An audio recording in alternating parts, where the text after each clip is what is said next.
So Muhammad Ali is known as one of the greatest athletes, if not the greatest of all time.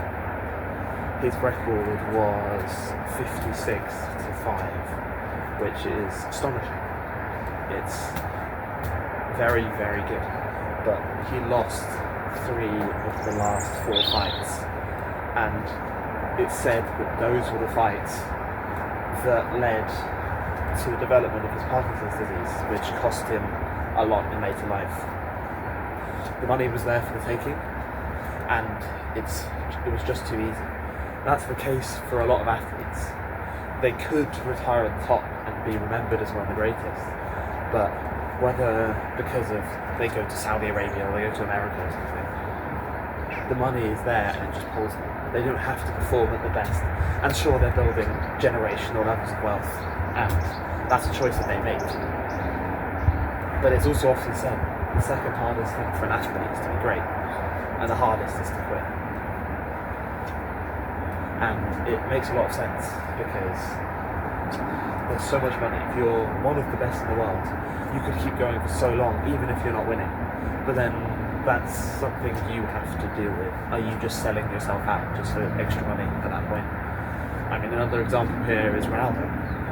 People say that Ronaldo now makes teams play worse. Whether that's true or not, I don't know. But I think it partly comes down to the expectation of him.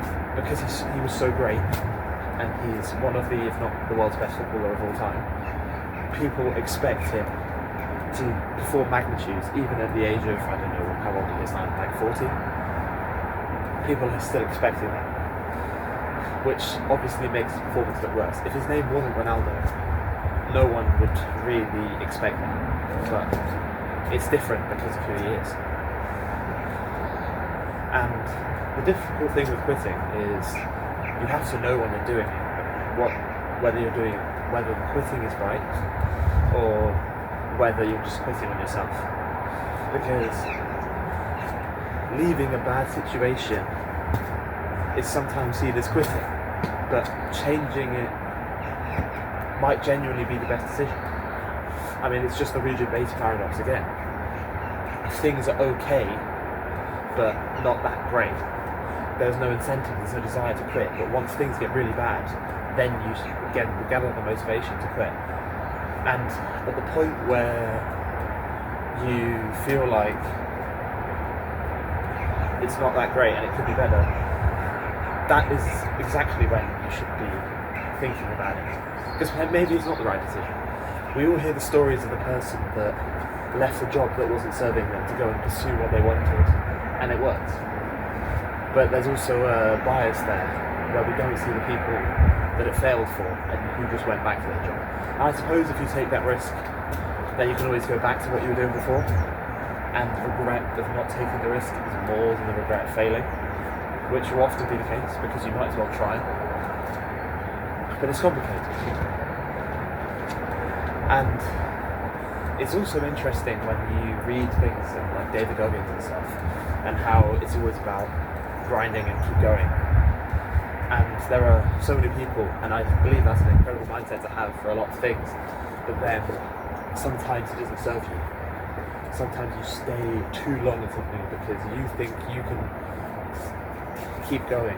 You're David Goggins of suffering, and that you can keep grinding even when you know, or when other people would have left because it's the right thing to do. But that's a different situation. And the opposite example I have of this is Josh Waitzkin. He was the inspiration for the movie Searching for Bobby Fischer, and he was a chess prodigy. Everyone was talking about him, how he was going to be the next Bobby Fischer, obviously. But at 18, roughly, he fell out of love with chess and moved on to different sports. I think it's wakeboarding or surfing, very well wrong, and Tai Chi push hands. In his book, The Art of Learning, he talks about that. And in a podcast with Huberman, he says he hasn't touched a chess piece to this day. That is the model that athletes should play. Because you often hear about how people retire and then go back because it's not enough, or they realise they have nothing else to do. So think about that when you choose to leave something, or when you're doing so well. Think about your reputation and what might happen. But it's always worth trying. But you always have to be aware of the asymmetry that goes on between people, from the people you see and people you don't see. Because we like to see people that did well and we celebrate that. But there are always stories of people who didn't do well. And like biographies, you'll never see the biography of a failure, or somebody who had the potential but didn't use it, because that doesn't make an interesting story. People don't want to read that. But I guess that's what novels are for. Novels have plenty of embarrassing, sad, upsetting, depressing stories. So reading a novel, if you want to learn about what not to do, it's a pretty good place to start.